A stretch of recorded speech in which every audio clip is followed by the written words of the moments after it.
Hi, I'm Danny Caven. I'm the Global Computational Design Lead for WATG. Hi, I'm Max Bolton. I'm the Regional Computational and Digital Lead for our London office.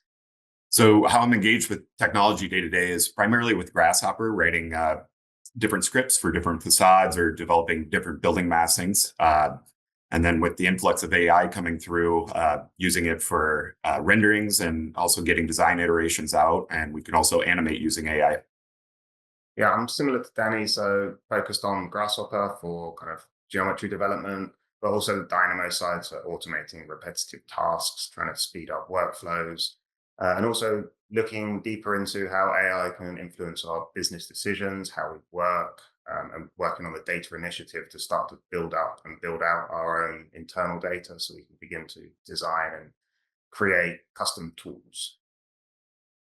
With the introduction of AI into kind of the AEC realm, I suppose one of the biggest and most obvious shifts I think that we've seen initially has been with image generation, how we're beginning to be able to produce more kind of custom images that are more fitting for our own purposes rather than having to rely on, for instance, Google search to find precedent images. We can actually now go out and begin to create imagery that really is bespoke and tailored towards the type of projects we work on and the clients we're working for. Yeah, I agree with Max. And there's a couple different realms that we can think about how AI is influencing architecture. We could go from, like the LLMs, like ChatGPT being our own little assistant, whether it's going through documents or whatever it might be, or creating custom Python scripts. But with AI image generation, it's almost like having your own professional rendering company. Like you can bring in models, start to render it out using AI. So it's almost like our little architectural assistant that can, go much faster than a lot of the assistants we have, but it creates different workflows that we're starting to work with. And, the influence on architecture is we can start to design, iterate really quickly using the image generators. And through the use of LLMs, obviously, we can code much quicker. Obviously, with I think all of these AI solutions that we're seeing coming out now, the biggest emphasis has actually been on kind of a generalization. So having specific data that is intrinsically kind of WATGs means that we can now begin to actually customize the solutions that we're providing. This also means that as we're, building out our own data platform, the insights that we derive are specific towards WATG projects. And you'll probably agree with this on Danny. At the moment, LLMs are kind of at this really broad range of intelligence. So they're not particularly focused down onto one specific task, for instance. And you see the same with image generation as well. They're trying to cover all their bases because they've been trained across all these different data types. However, once we've begun to collect and collate data that's more focused on WATG, the hospitality realm especially, what we'll be able to do is actually derive better insights for clients that are based on past projects we've done, things that we know are successful. So instead of just having to use, say, for instance, your generic ChatGPT responses, you'll probably find that we're actually going to be able to get very focused results from these kind of new AI tools that we can build ourselves.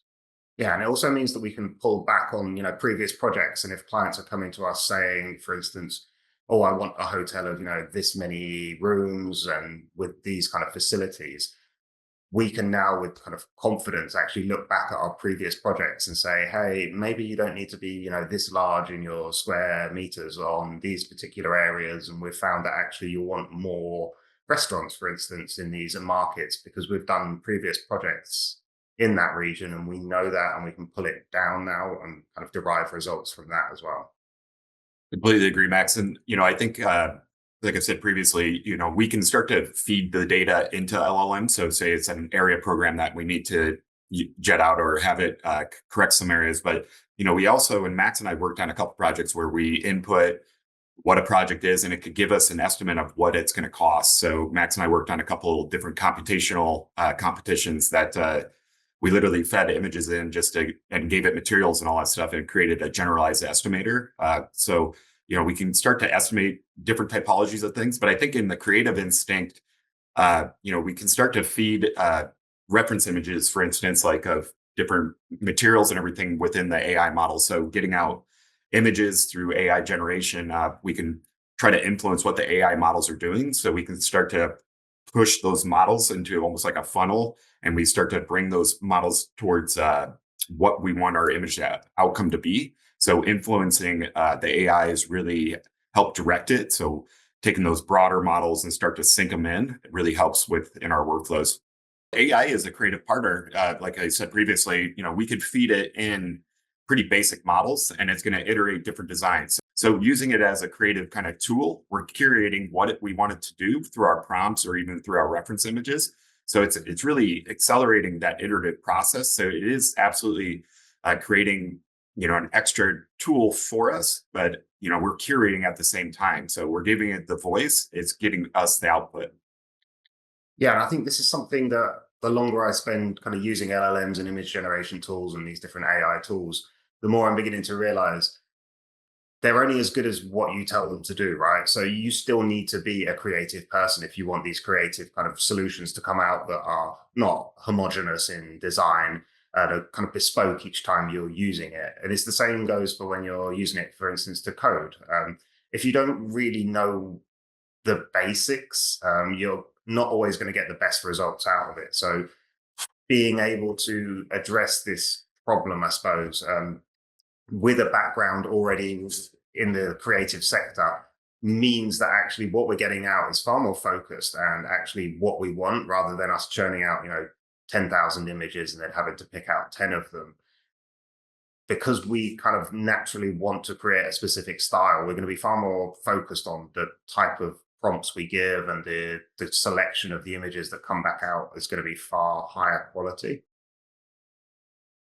I agree with you on the first part, Max. Like it's almost like if you don't know Rhino, it's going to be really hard to learn Grasshopper. So having the background knowledge of even like Python to be able to fix the code. So going into Chat GPT or whatever LLM to create a Python script, you still have to have the background knowledge to fix the script, say if it's not working. And the same goes for Grasshopper. You need to have the background knowledge to run Rhino. So when we're using AI, is having that kind of extra knowledge of each one of the programs is going to make the AI know higher qualities or give the higher quality scripts to you. So, having, and also the prompting skill. So you need to be able to kind of prompt in which you want. So if we're going into an LLM and we wanted to do something crazy, you can't just put a simple little prompt in there. You need to be pretty specific in how you want it to go. And we've experimented before uploading images to an LLM and having it create a script for us. So LLMs are using machine vision to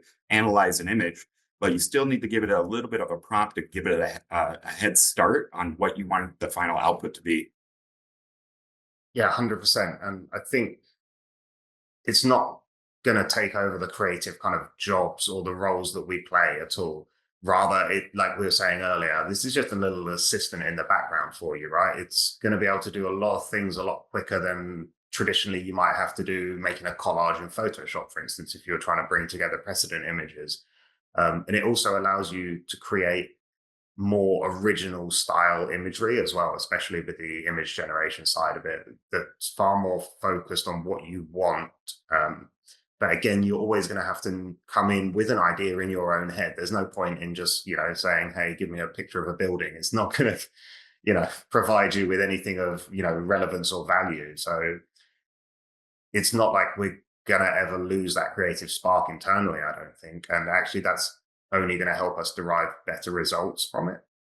I think in the future, buildings are going to look a little different. We might get definitely a different style, especially with using AI 3D models, right? So, and through the use of 3D printing coming through. So having, organic ornamentation wouldn't even surprise me in the future coming onto buildings again. So, they were able to use, AI 2D images, make them 3D. And we're doing this within our computational group here at WATG. We're literally making AI models in the real world, right, through 3D printing. So bringing that technology into the construction world even more, I think the buildings are going to change a little bit. And AI is going to influence that just with how it can detail out these 3D models for us. So that integration with 3D printing and AI models and through the translation of Rhino and Grasshopper, we're able to make literally 2D images to real life, within a day type of thing. So I think the influence of AI within architecture